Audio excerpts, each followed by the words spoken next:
नमस्कार दोस्तों, Vinoo stenography zone में आपका स्वागत है, जहां पर आपको रोजाना स्टेनो डिक्टेशन दी जाती है।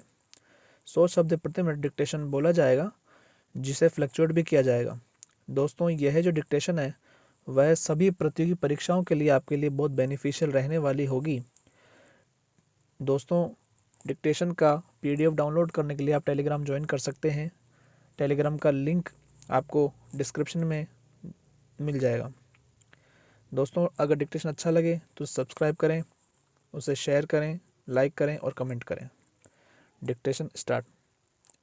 एक रोचक सवाल, क्या भ्रष्टाचार कम हुआ है, बढ़ा है या मोदी सरकार के पिछले 7 सालों में वैसा ही बना हुआ है?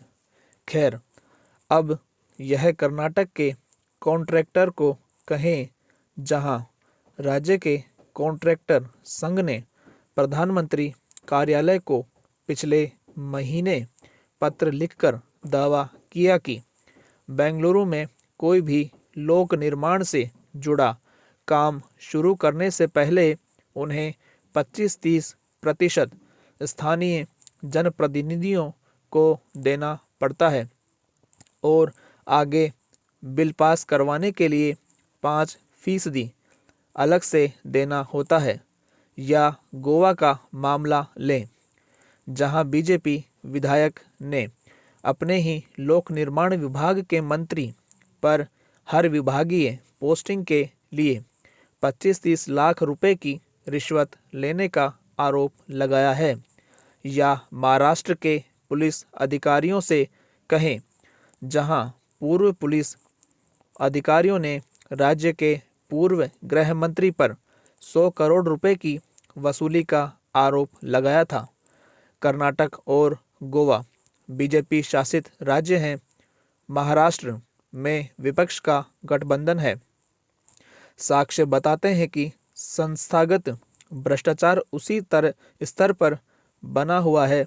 ऐसे में सवाल उठता है कि PM की भ्रष्टाचार के खिलाफ सख्त कार्रवाई करने की प्रतिबद्धता का क्या हुआ? इस साल जनवरी में भारत ट्रांसपेरेंसी इंटरनेशनल के वार्षिक भ्रष्टाचार सूचकांक में 6 पायदान नीचे फिसलकर 86वें क्रम पर आ गया। हालांकि 2013 के 94वें पायदान से स्थिति थोड़ी बेहतर है। वैश्विक रिश्वत जोखिम सूचकांक में भारत बड़ी छलांग लगाते हुए 2014 में 185वें क्रम से 2020 में 77वें क्रम पर आ गया। देश में व्यापार करने वाले विदेशी निवेशक इस सूची को तवज्जो देते हैं। चाहे टैक्स कलेक्शन का मामला या हो लोकसभा से जुड़े काम, डिजिटलीकरण और कई विभागीय प्रक्रियाओं में तकनीक के प्रयोग ने विवेकाधीन शक्तियों के दुरुपयोग की गुंजाइश कम की है। सरकार का दावा है कि UPA सरकार की तरह इस सरकार में कोई बड़ा भ्रष्टाचार घोटाला नहीं है। मंत्री स्तर पर छटनी करके यह तर्क दिया गया कि UPA गठबंधन सरकार में कमजोर मंत्री स्तरीय जवाबदेही को फिर से बहाल किया गया है। पर बड़े स्तर पर भ्रष्टाचार उजागर करना अक्सर मजबूत निगरानी संस्थाओं या स्वतंत्र मीडिया संस्थाओं के बलबूते ही होता है। पर कुछ सालों में संस्थागत पतन होने के संकेत दिखते हैं।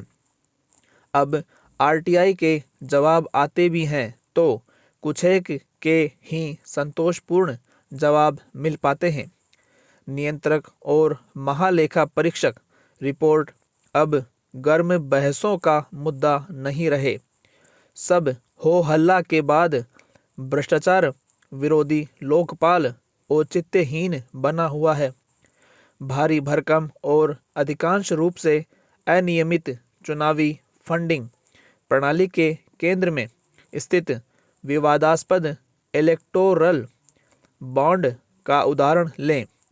प्रमुख चुनावी साल 2019-20 के आंकड़े बताते हैं कि राजनीतिक पार्टियों को मिले 3249 करोड़ रुपए चंदा में से 2606 करोड़ रुपए बीजेपी को मिले, या कहें कि इलेक्टोरल बॉन्ड का 75% पैसा।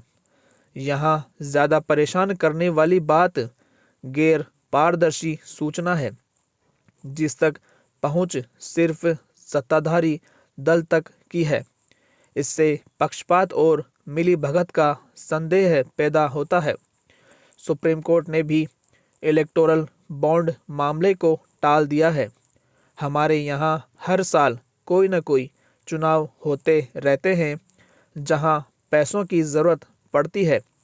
अगर बड़ी पार्टियाँ फंडिंग के लिए बड़े कॉरपोरेट्स पर भरोसा करती हैं तो निचले स्तर पर चुनाव में स्थानीय गठजोड़ से अपनी वित्तीय ज़रूरतें पूरी करते हैं। आप देखें कि कैसे चुने हुए नेताओं की संपत्ति में चंद सालों में कई गुना का इजाफा हो जाता है। पुनश्च पिछले महीने में मेघालय के मुखर गवर्नर सत्यपाल मलिक का इंटरव्यू किया, जिन्होंने दावा किया कि गोवा गवर्नर के तौर पर उनके पूर्व कार्यकाल में गोवा सरकार भ्रष्टाचार में लिप्त थी और उन्होंने पीएम को इस बारे में लिखा भी था। मैंने पूछा फिर क्या हुआ? उन्होंने कहा मुझे हटाकर शिलोंग भेज दिया गया। समाप्त।